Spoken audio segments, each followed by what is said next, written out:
Hi, everyone. Welcome to Wireside Chat. I'm Paul Witcover. I'm the Associate Dean of the Online MFA, and I'm joined tonight by my special guest, my colleague, Jacob Powers, who is the Associate Dean of the BA and MA Creative Writing programs.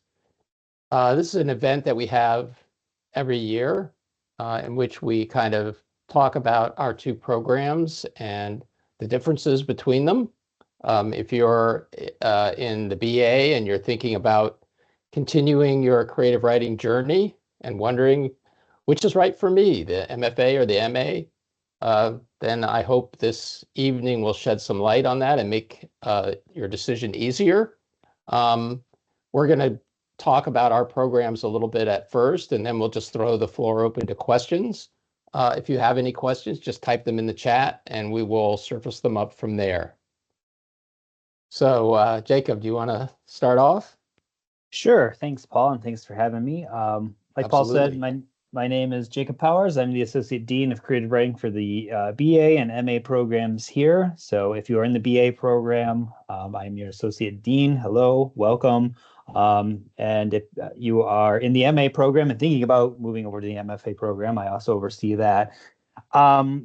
So a bit about me real quick. I have my BA in creative writing from Grand Valley State University. I received my MFA in creative writing from Boise State University. Before this role, I was an adjunct down in Florida for English composition and a tutor for Smart Thinking, if anyone is familiar with that platform. I also served as a TA for the now defunct Ashford University. And then I became an adjunct for SNHU here and worked as an adjunct for a while before becoming a lead faculty and then moving my way up to associate dean.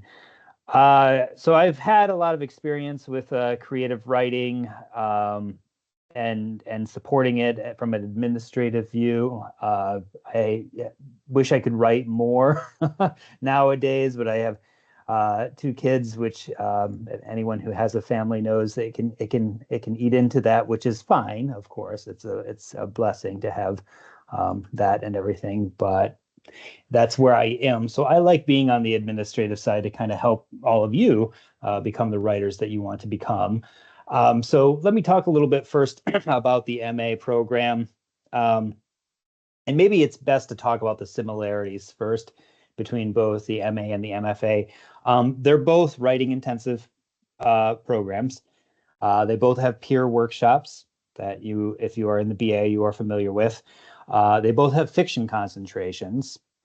Both of them also have courses about teaching creative writing and one about first year writing, where there is a TA-ship available for those who apply and get in. They can help TA for an English 190 course and kind of learn kind of the inner workings of how online education works, specifically at SNHU.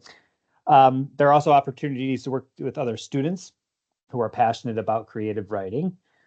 There's time to create writing habits that are applicable to a busy lifestyle and schedule, which I'm sure you all have.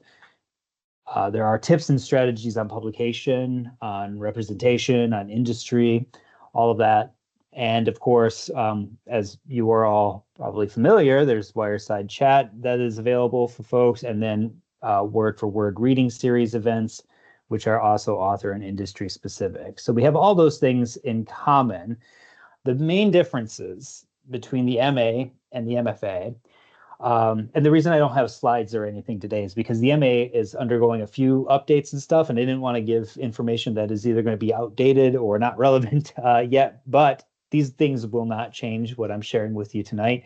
The MA has additional literature courses that you are required to take for the degree.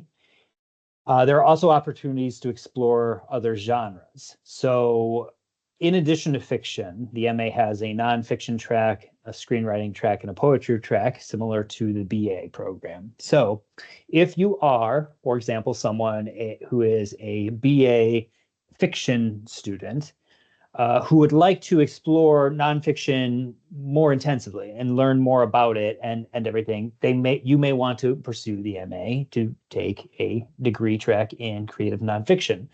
Or, of course, if you are a poetry student in the BA program and you want to continue on with your poetry, you could take it in the MA. So those are the two major differences: additional let courses and then the 4 concentrations rather than just the one with fiction with separate genres within that. There's also the ability to continue to practice and strengthen your craft while applying to the MFA program here or other MFA programs if you choose to do so. So say, for example, you are a BA student, you want to get an MFA, but you do not have the materials yet to apply to the MFA, but you don't want to quit school because maybe you think if I quit school, then it's going to be a lot harder to get back into the game and stuff like that. You may want to take a couple MA courses, build up that portfolio, then submit to the MFA to see if you can be accepted into it. And if you are, then you can transfer over into the MFA.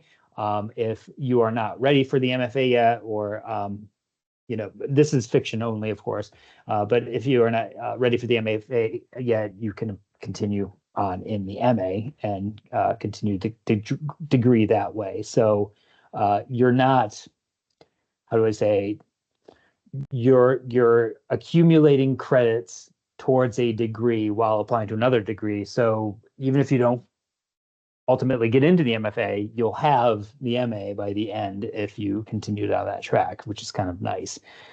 I will hold off on what the MFA offers here, but I do want to talk about because Paul will talk about that, of course, but I do want to talk about the degree title difference between the MA and the MFA. The MA is not a terminal degree.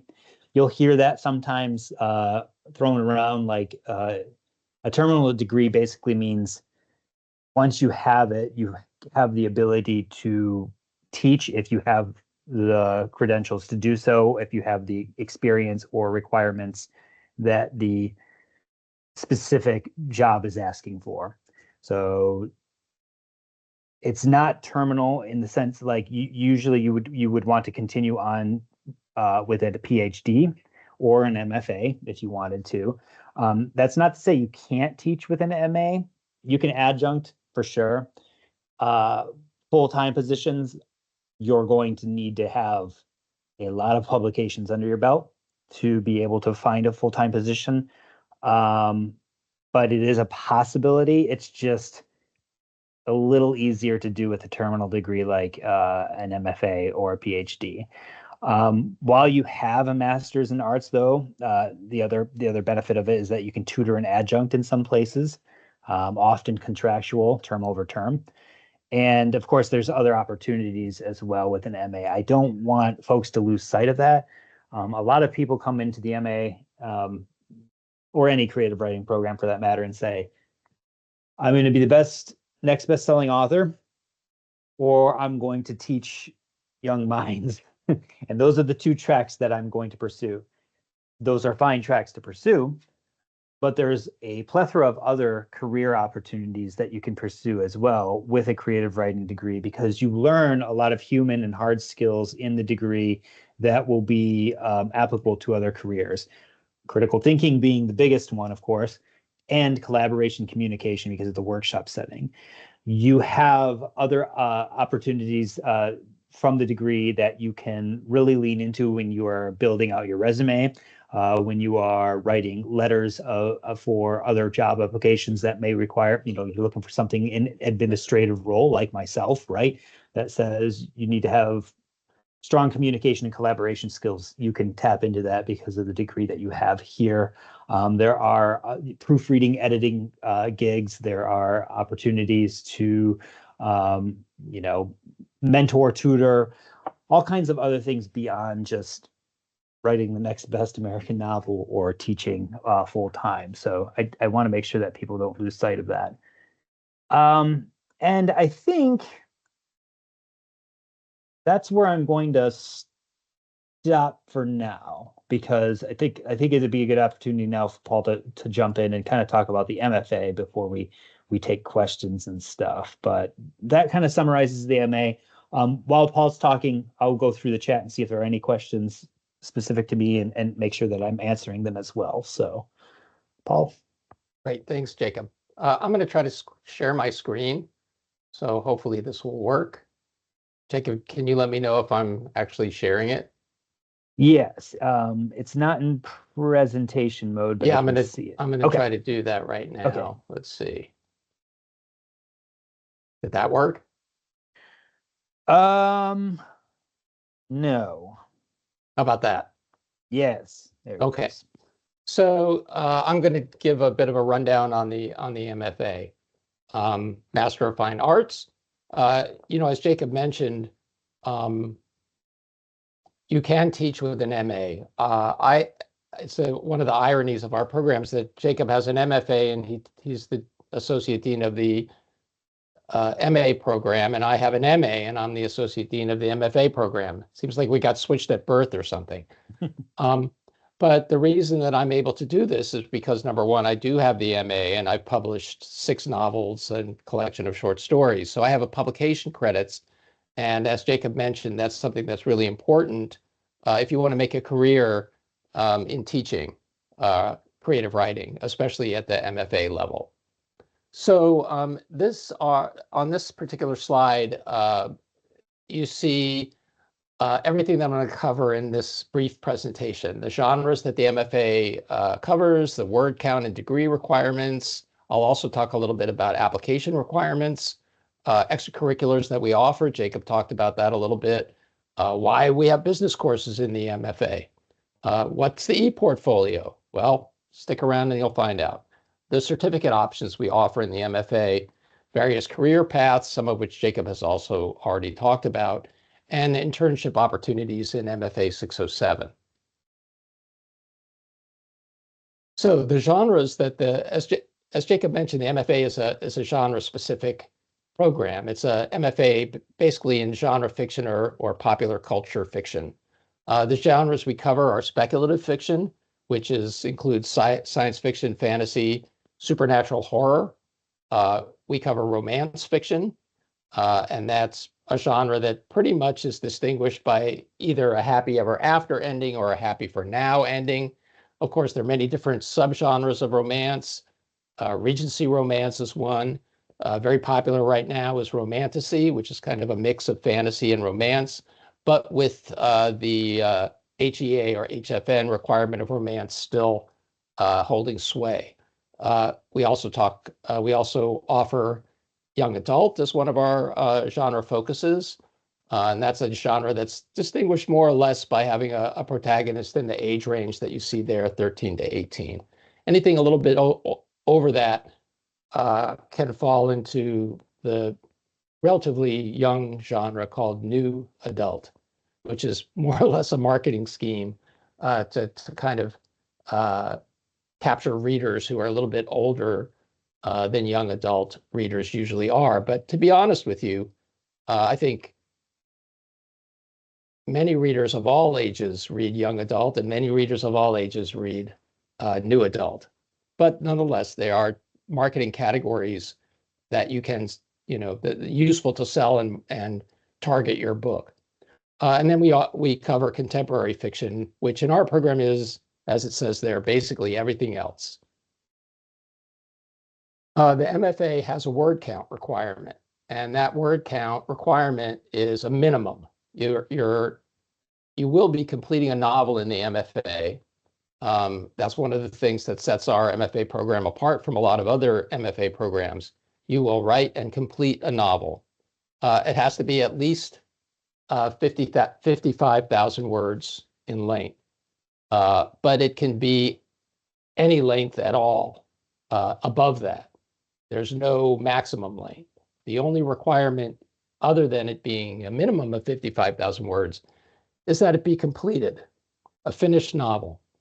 Obviously, different genres have different requirements or norms when it comes to the length. that is expected by publishers and agents and readers. For example, a romance novel is apt to be a lot shorter than a epic fantasy novel, right? An epic fantasy novel might weigh in at 120,000 words, no problem. Whereas 80, 90,000 words is probably what you would see, maybe even a little bit less, in a romance novel. Other degree requirements we have in the MFA. You have to do an outline of your book. You have to give a pitch of your book. You have to write cover copy for your book, a query letter, a synopsis, produce a writer-centered resume.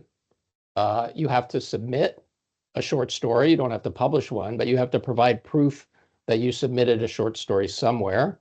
And you have to write website copy for your professional website. You don't have to build a website. You just have to create the copy for it. As Jacob mentioned, the MFA offers a lot of extracurriculars. Word for Word is a joint production between the MFA and the BA/MA programs. Then there's Wireside Chat, which takes place on the second Monday of every month, like this one. In the final week of the term, there's an open mic event that's called MFA WIP. That stands for Works in Progress, in which 4 students and 1 instructor read for 5 minutes from a work in progress, something that they're currently writing that has not been published before. Students are able to sign up, and then I randomly choose the 4 readers. That's always a lot of fun. Every Tuesday, I have an open office hours called Tea with the Dean. And usually I pick a story, a short story, and we spend half an hour discussing it from a craft perspective. I'm very open to taking suggestions from students for what the short story that we read. The MFA Writers Community is a space in SNHU Connect that's reserved for MFA students and instructors. And it's kind of a clearinghouse for submission opportunities, for craft questions, maybe a way to organize beta readers. Just like a community bulletin board sort of thing. And then also in conjunction with Jacob's programs, twice a year, we have a pitch weekend that's reserved for students who are in their final thesis courses or students who have recently graduated from our programs, in which we bring in professional literary agents and give students an opportunity to pitch their books directly to their agents. This is an online virtual event. And every year we have a pretty good results from it in terms of agents asking to see partial or full manuscripts from our students. And we've had a few students who have signed with agents and even had their books. Well, most of them are still in the publishing pipeline. It takes a long time to get a book published by a traditional publishing. Some have been published already. Why do we have business courses? Well, we have courses that are geared toward the traditional publishing process, in which you submit usually to an agent. The agent then submits the book on your behalf to a publishing house or editor, and your book is accepted and published that way. And as you all know, I'm sure it's become much more popular and potentially lucrative even to go the self-publishing route, in which you do basically everything yourself, or you hire people to do it for you. So we try to give you a thorough grounding in both of those approaches to publishing so that you can take either path with confidence. When you graduate, you turn in a portfolio of your work that includes, in addition to your thesis novel, a repository of all of the various artifacts that you've produced in the program. And I mentioned some of those earlier, things like the synopsis, your query letter, your cover copy, all that kind of stuff. We also offer 2 certificates, the certificate in professional writing.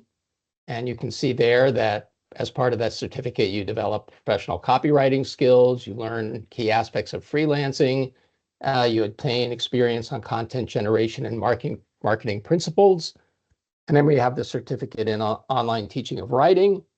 And that basically prepares you to teach in writing courses such as we have here at SNHU, and certainly qualify you to run workshops of your own online, for example. And all of these things are, as Jacob said as well, they're kind of geared to giving students the tools that they need to not just become successful writers, but to become successful business people within the publishing and writing landscape. There are internship opportunities in MFA, in the online MFA. There's MFA 607, in which students can work for get hands-on experience in copy and content writing by working for various professional organizations, a magazine, maybe intern at an agency, and SNHU's Handshake program also offers regularly different internship opportunities. A lot of them are writing related. And I'm going to stop sharing. One thing that I mentioned I was going to cover, which I didn't, is like admissions to the MFA. Unlike a lot of other SNHU programs, the online MFA requires you to apply to the program and be accepted. There are, excuse me, there are MFA evaluators who are responsible for reviewing the submissions that we receive and then deciding whether to accept or reject students. I also am in that role. For example, anybody that comes from the BA, I personally review their applications. If you are accepted into the program, we welcome you. If you're not accepted, that is a situation in which you might want to try to put in some time in the MA and then try to apply again. There's no limit to the amount of times you can apply. And I don't mean to suggest in any way that the MA is a lesser program than the MFA, just very different, just different tracks, a lot of similarities like Jacob said, but I guess in terms of academics, the MA is their stepping stone to a PhD, whereas the MFA is a terminal degree. There's nothing beyond the MFA. Yes. So, will the PowerPoint be shared with us? Yeah, I don't mind sharing it. I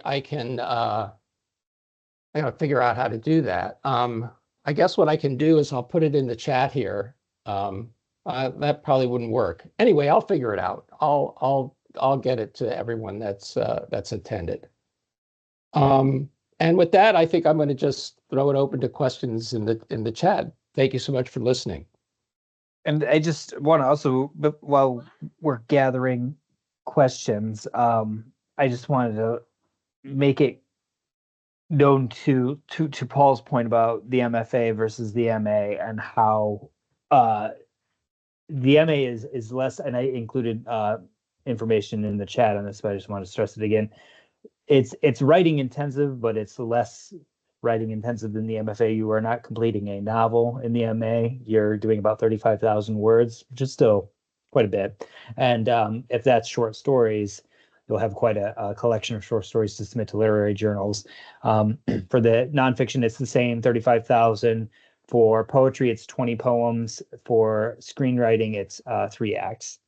So a script, basically. If you are someone who does not have the time to dedicate to writing a novel because you have other obligations, but you want to pursue creative writing or to grow into it a little bit more, the MA can be that option. for you as well. So it's less intense, it's intensive, but less intensive than the MFA. So it might fit your lifestyle a little bit better if you're thinking about pursuing it, knowing specifically what your job might be, where or other obligations where it's like, okay, I want to grow into this a little bit more, but can I write a novel in this amount of time? If not, pursuing the MA might be a good option. And then as you're pursuing the MA, if you go, you know what, my life has changed a little bit, or I got a pretty good hold of this, maybe I will apply to the MFA and see if I can pursue that novel. That's an option for you as well. So, as Paul said, it's neither to disregard or promote one or the other program. They both have their benefits depending on you, the student, what would be best for you and would fit your lifestyle as well. Jacob, I'm going to grab a couple of questions Yes. out of here if you don't mind. So one question here is, what are some of the key factors that would lead someone to being accepted versus not accepted? Well, the first is going to be for the MFA, whether you follow the application requirements or not. You're required to provide a personal statement responding to a prompt that is supplied, and you're asked to provide a 10-page writing sample. That could be a complete short story, could be a scene from your novel. I think it's always better if you're going to do something from the novel to just start at the beginning and give us the beginning. Don't jump around in the novel and give us like your climactic scene or anything like that. Just be simple. Don't overthink it. We want your submission manuscript to be relatively clean. Proofread it, copy edit it, revise it. Make sure that your format is correct. Again, in the admission materials, you'll receive guidance about what kind of format we're looking for and things like that. And then another question following that, what do you look for? What stands out to you? I would say the most important thing that we look for is competence as a writer. It's not what your idea is. I mean, I don't want to say that we don't care about your idea, but that's not the primary thing that we're looking at when it comes to who we're going to admit to the MFA. We're looking for somebody who's already a competent writer. We're looking for somebody who we think, on the basis of their personal statement and the writing that we review, that they have the ability to write at the level that we expect in the MFA, even if they're not there yet. Are they showing that they have already taken to heart certain lessons about the craft of writing? You can usually tell when you're reading a manuscript, is this somebody who has learned something about writing already? That's the sort of thing that we're looking for. Research opportunities for the MFA. I would like to be able to teach teachers how to teach creative writing. Yeah, that's what the online certificate the certificate in the online teaching of writing covers. Exactly that.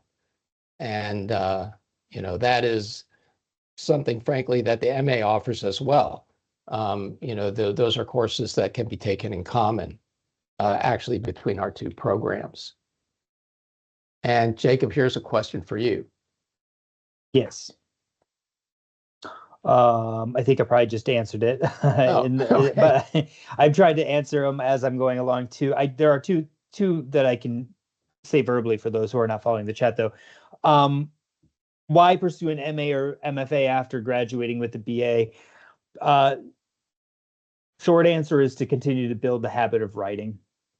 Long answer is, the BA is a great place to learn the elements of creative writing. That's where you get your basics.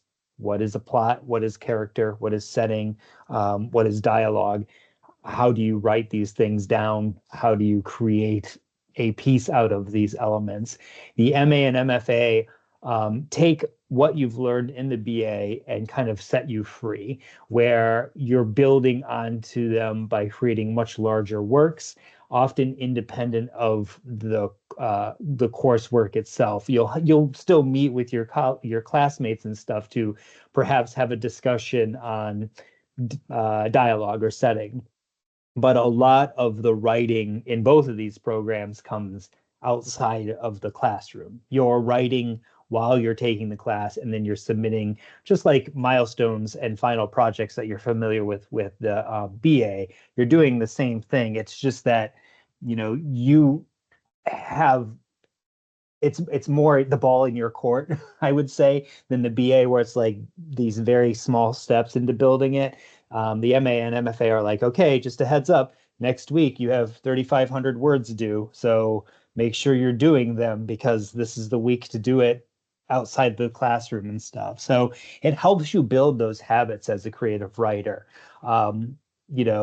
Like many things in life, the more you habitually do them, the better you become at them. And so it's a good process to get under your belt so that once you earn the degree, you don't lose it and you just kind of continue with it. It can be a little easier to continue to write after an MA and MFA.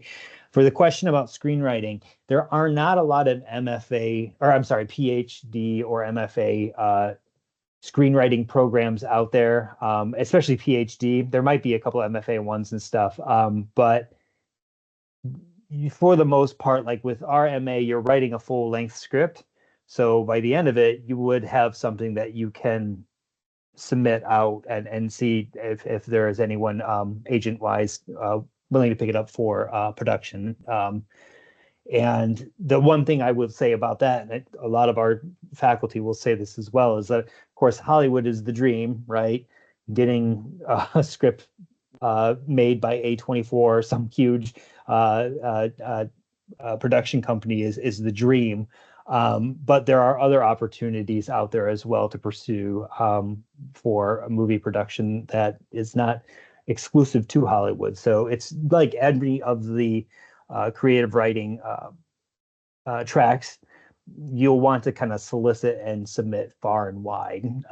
So you will have that by the end of the MA with the screenwriting degree. Well, I say you will if you are dedicated and you really focus on writing the script. I'm not guaranteeing it because, you do, again, like I said in the previous question, need to really commit to it. But that is something that you will have by the end of it. If you did the MA, would you still get the certifications that are offered in the MFA? What do you think, Paul? That's kind of No, bit of both questions. Yeah, those certifications are only available to MFA students. So you would still get if you completed the MA and then you went on to an MFA, then there's no conflict of interest there, Ebony, for that particular question. Pitch weekend. It is available to fiction and nonfiction MA students. We have not had any agents for screenwriting or poetry in the past, and poetry is kind of, again, there are different pathways to publication that are slightly different. Usually you try to submit to chapbook contests and stuff for poetry or larger works like that, as opposed to seeking an agent first for representation for your poetry. So it's one of the reasons why we have not had many poetry agents, but our courses do talk about how to pursue publication in poetry. And our faculty are well versed in it as well, which will be able to offer you support and guidance. So yes, for fiction and nonfiction, we do offer agent pitch sessions and stuff, but fiction especially. Screenwriting, we do not have any options open for this time. Here's a question. Can the novel for the MFA be something we are currently working on, or do we have to start it when we begin the graduate classes? And the answer is yes, it can be something that you're currently working on. But the only thing is, when you come into the program, the heart of our program is the workshopping process, in which you submit your work and have it critiqued by your peers and by your instructors. So if you come into the program with a novel that's all but completed, and then start going through the workshop process, you might very naturally feel disinclined to accept any of the feedback that you receive, right? Especially if it means that you're going to have to revise substantial portions of your novel. You're too invested in it by that point for a workshop probably to be useful to you. So I think by and large, people that work on in the program who work on novels that they've been working on prior to coming into the program are those who are very open to making any changes that might be required. And by required, I don't mean like the instructor tells you what to do and you have to do it.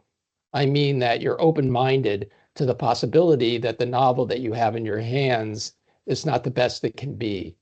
And the craft knowledge that you learn in our program and in the workshops that we offer will tell you that, oh gosh, I can improve this book. And now I know how to do it. I didn't know before, but now I do. And then you do it. If that's your mindset, then I think it's perfectly fine and can be very beneficial. There is a question about whether credits transfer if you move from an MA to an MFA. We do have a couple of crosswalk courses that are transferable. Yep. So you would not need to start from step one. And Jacob, do you see that?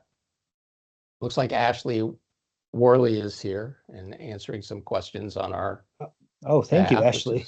Nice. Yes. So do both MA and MFA provide assistance with self-publishing, or is that only a feature of the MFA? I don't want to answer for you, Jacob, but I think it is something that MA covers too, isn't it? We talk about self-publication. We don't have an extensive how to self-publish, track. I guess we offer resources and kind of talk about the pros and cons and the benefits and issues with self-publication versus traditional publication, or seeking representation by agent versus submitting short stories, building up a short story collection, then soliciting for agent representation. Things along those lines are mentioned in the course. And our faculty are from a variety of backgrounds. We have some traditional published authors like, I'm drawing a blank on her name right now because I feel like I'm in the spotlight. Hang on a second. Amy Butcher, sorry. Amy Butcher, she currently teaches in the creative nonfiction. She has Mother Trucker, Finding Joy on the Loneliness Road in America. She has been traditionally published, her book well reviewed and quite expansive and everything. But we also have faculty who have self-published their works as well, science fiction, fantasy, and the likes through Amazon. So they will also have, opportunities to discuss with you those particular pathways and stuff if you choose to ask them. So yes, but we would love to, with the MA, eventually build that into a course of itself and stuff, but there's a lot of juggling parts involved with that are well beyond my pay grade, apparently. So I think Paul's, especially for the fiction track, might have a little bit more intensive background in self-publication, but it is discussed in all four genres in the MA. Jacob, here's a question asking what are the thesis classes in the MA consist of? Is it a story or is it more of a traditional thesis? Okay, so there are kind of like the BA. I'm not sure how many of you, because you can pursue specific concentrations, right? You can have a BA in fiction, creative writing fiction, a BA in creative writing nonfiction, poetry, screenwriting. There's also the non-concentrated track, which some of you may have pursued, where you take a little bit of fiction, a little bit of nonfiction, a little bit of poetry, the introductory courses, and then you take the advanced creative writing degree course at the end as a culmination of those introductory courses.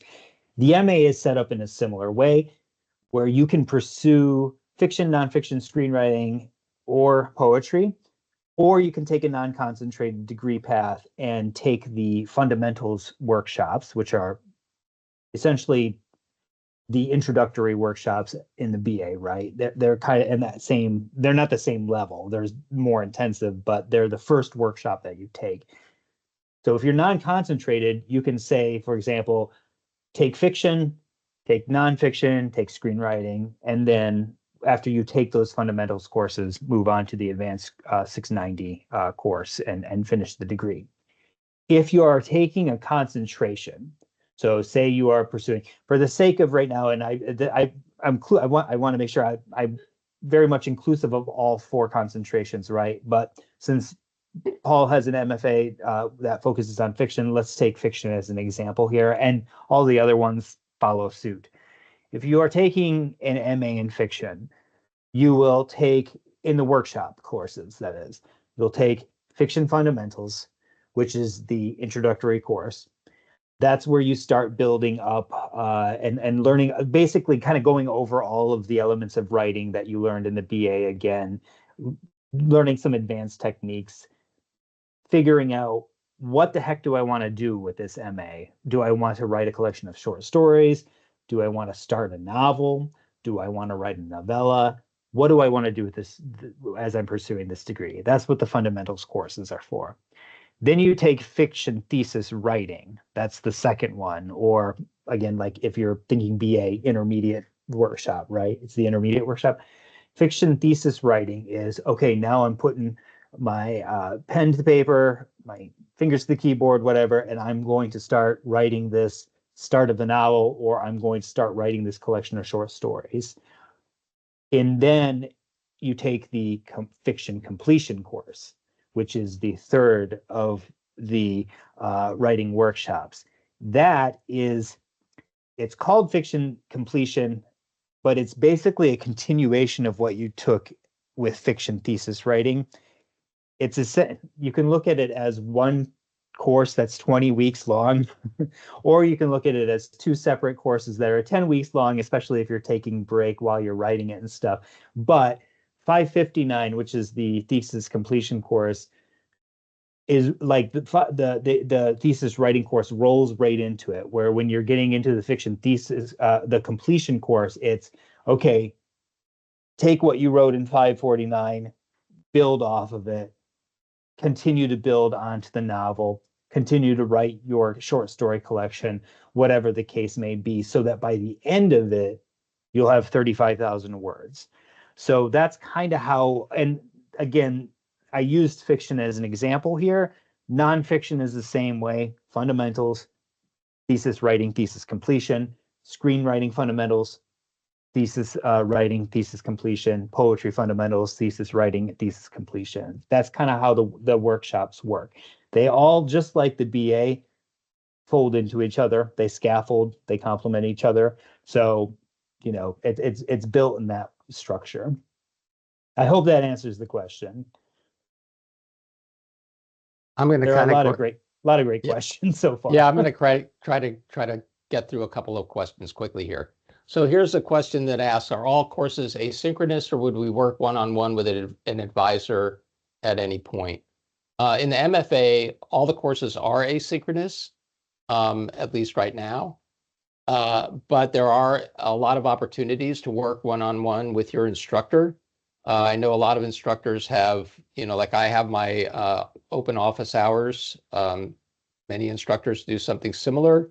They'll have Zoom chats that they make available to students. Most instructors, if you email them with a request for some kind of one-on-one meeting, will be open to that. You know, to a degree, it depends on what your instructor's workload is like, right? I mean, these are all working writers themselves. They've got, you know, their own novels and projects to work on. So they may not always be able to get you as much one-on-one time as you would like, but I can pretty much guarantee that, you know, they do what they can. They do as much as they can and even a little bit more. So let's see. What degree would be best to pursue after a BA in game design and development? That's a very interesting question. I mean, it really depends, right? Like if you're thinking like I'm going to take my BA in game design and development, and I want to kind of, pursue something in animation, in the movie or TV or streaming world, then I think screenwriting would be, a great choice. If you're thinking like, well, I'm going to use my world building skills and, try to write a science fiction novel or a fantasy novel. Then come into the MFA. Is there any way to engage with your peers aside from the discussion boards? Well, I mentioned in the MFA, there is the writers community, which is the space in SNHU Connect that's exclusively for MFA students and instructors, and you can certainly connect there. There's a lot of unofficial MFA Discord spaces that are really welcoming to MFA students. And I know a lot of students connect with each other there in order to do, workshopping, in order to do like writing sprints and gossip about their professors and perhaps even the dean. I don't know.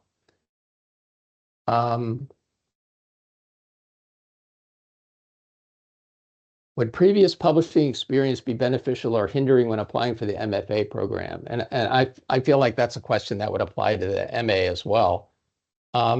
I don't think it helps or hurts, to be perfectly honest with you.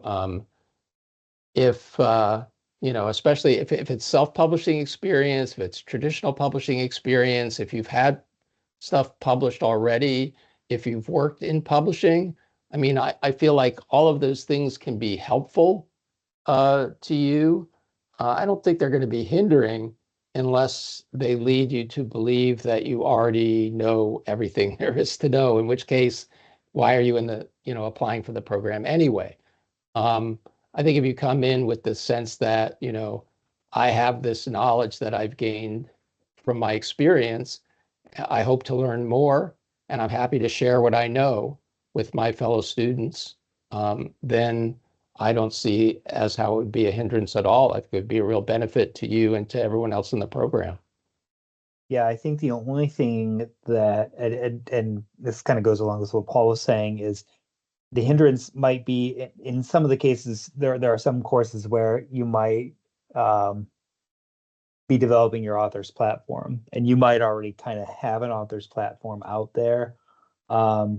And the program's going to ask you to want to go a little further with what you already have out there.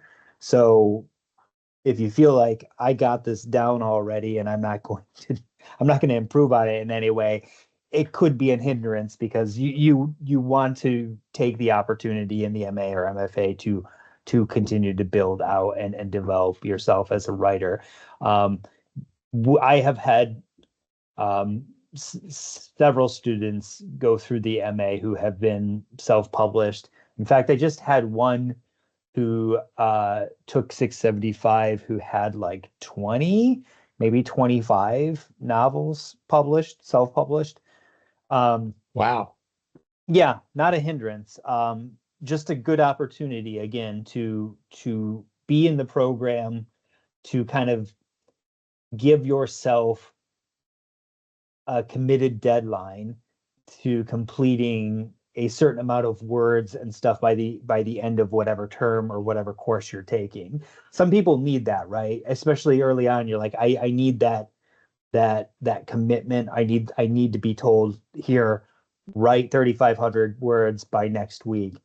And once you kind of get that habit down, after you've earned the degree, you can kind of continue down that path. I think, again, it's just like anything. An example unrelated to writing for me is a couple years ago, I said, I'm going to go for a walk every day. And I started doing that, and I haven't stopped because I had a habit tracker that I would take. And then every time I did it, I'd fill out the little bubble, went for my walk today, went for my walk today.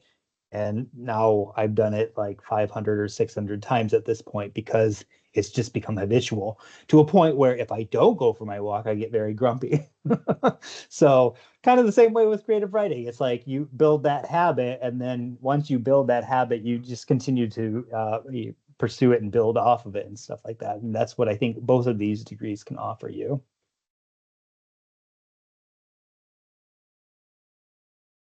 Yeah, I mean, definitely, in the MFA, you have to finish a novel. That's a huge commitment.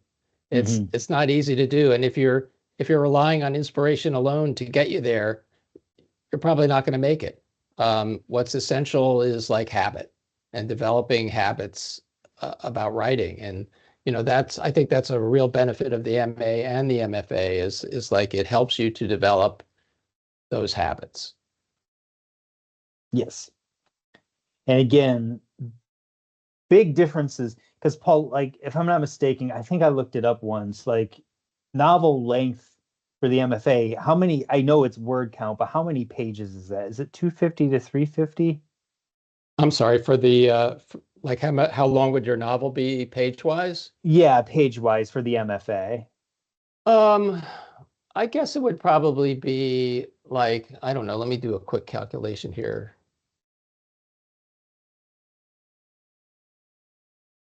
I looked it up just the other day, and I was surprised at the difference between the two programs. Again, I not mean, yeah, it's like, felt like it was close to 300 pages. I would say, yeah, I would say it's like probably, in the 200, 250, 300, somewhere in there. Okay. It's it's gonna vary a little bit, but Yes. that's a Um, yeah, and so it's comparatively with the MA, you're doing 35,000 words. That's about 140 double base pages. So again, you could write a novel, 140. There are 140 page novels out there that exist and everything like that. The MFA will give you that opportunity to build out your world a little bit more, especially in the genres that Paul had mentioned earlier on. And I know because I know that a lot of folks, perhaps even in this meeting right now, are really big into sci-fi, fantasy, those particular genres where you do have to build the world, and usually those are much larger works and stuff. So the MFA can be really beneficial in that way, whereas with the MA, 140 pages is a good. So primer, I think in Lord of the Rings by 140 pages, maybe they start the journey. I don't know yet. Like, so it is something to consider too. Like, do I have the bandwidth for this right now? And again, that's why it's really nice where you can jump into the MA, start it off, and then say, okay, I got it. I can do this. I have an idea. I'm going to start applying to the MFA to see if I can get in there. That is an option for you as well. But just something to keep in mind, like how many pages do I want to write, or am I willing to write in the time that I have? Yeah, thanks. Ashley says that her thesis was 232 pages. So there you go. All right. Here's a question from Ebony. Sorry if this was answered and I missed it, but can you teach with the MFA? Can you be an adjunct professor? The answer is yes. The MFA, because it's a terminal degree, qualifies you to teach at the university level. But is an MFA alone going to be sufficient to get you a job like that? The answer is probably not. What you're going to need in addition to that is a publication record, because everybody that's applying for that adjunct position is going to have an MFA. You have to set yourself apart from them. And the way to do that is by having a publication record of your own. 140 pages, is that a novella? Are we allowed to write a novella? You are not Yep. allowed to write a novella.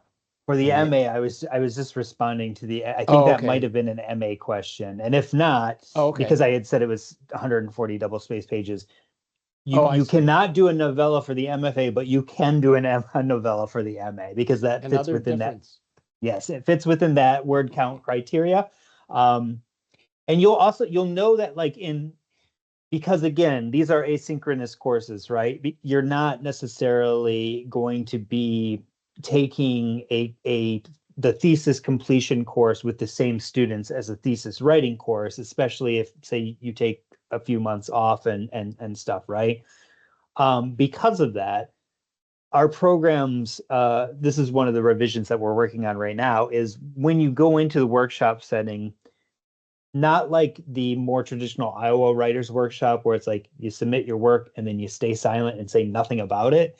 What we're trying to get into the program now is when you submit the work, you let your peers know what it is that you're writing and where whatever you're submitting for the peer review fits within the larger body of work. Because that way, you're not getting a bunch of peer feedback saying, I don't really understand this character, and you're pulling your hair out because you're like, no, the character is explained in chapter 4. This is chapter 3, right? You will have that opportunity to say, this is where it fits within my project right now. And this is kind of what I'm looking for feedback wise. I'm having trouble with setting. Can anyone give me some thoughts on that?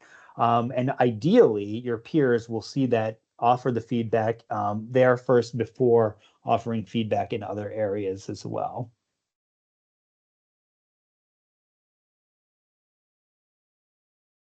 How difficult is it to become a creative writing teacher with either degree? You have to, unless this has changed, and I don't think it has, you have to teach English composition first because English composition is kind of the foot in the door for a lot of other adjuncting opportunities, myself included. I went from, and I guess I could have gone a little bit more into my journey so far and stuff because I want to make it clear, like a lot of folks have that mindset, like I am going to teach creative writing after I get my degree. And it's usually not that simple. I've known people who, of course, they had a novel published and then they become an associate professor, right? And they're set and they're teaching and they've taught for 15, 20 years at the same institution. I've also known people who have gotten short story collections published by Grey Wolf Press, a very well-renowned publisher, and only be able to adjunct at a state university, not be given that coveted, tenure track position. What there is no specific one path for anyone. My path was I was pursuing a creative writing degree as an undergraduate. One day I was in the English department and I saw a help wanted sign to become a writing consultant for the writing center at the university I went to, Grand Valley State University. I applied for that job. I became a writing consultant or a tutor, if you will, if you've heard, obviously, of them as well. As a writing consultant tutor, a lot of my focus was on first year writing support. Students who were in this traditional setting, coming in freshman year, 18 years old, 19 years old, learning how to write at the college level.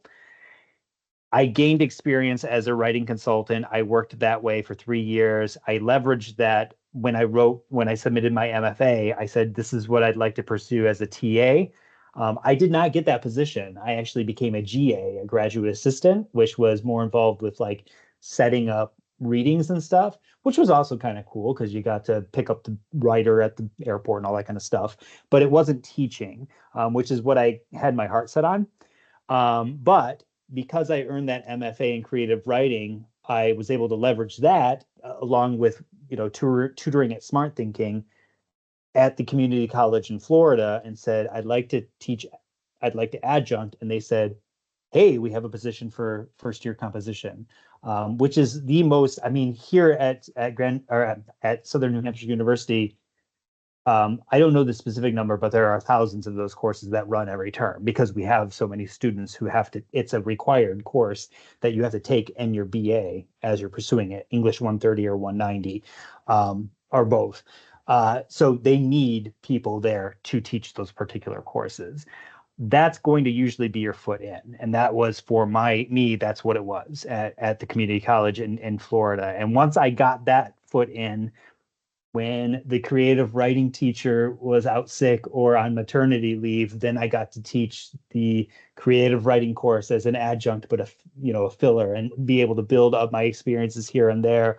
And from that, leveraged it into eventually teaching the fiction writing workshops here as an undergraduate before becoming an admin and not teaching anymore, which is, well, besides, the TA course, but it's not, creative writing or anything like that. So all that to say is don't set your heart on one specific pathway towards where you want to go.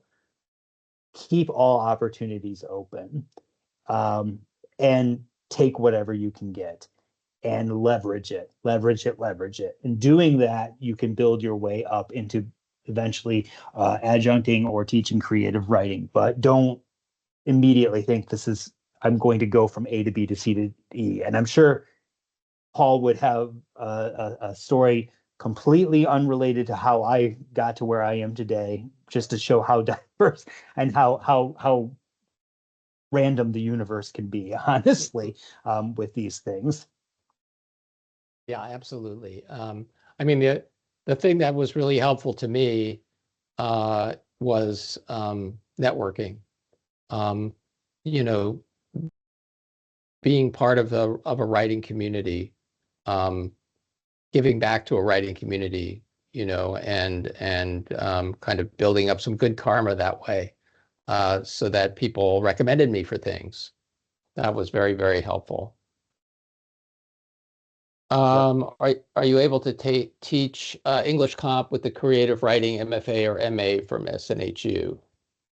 I would say so, right? A lot of the times, it's one thing that you could really help you out is just pursuing or looking for tutoring opportunities as well, um, wherever they may be.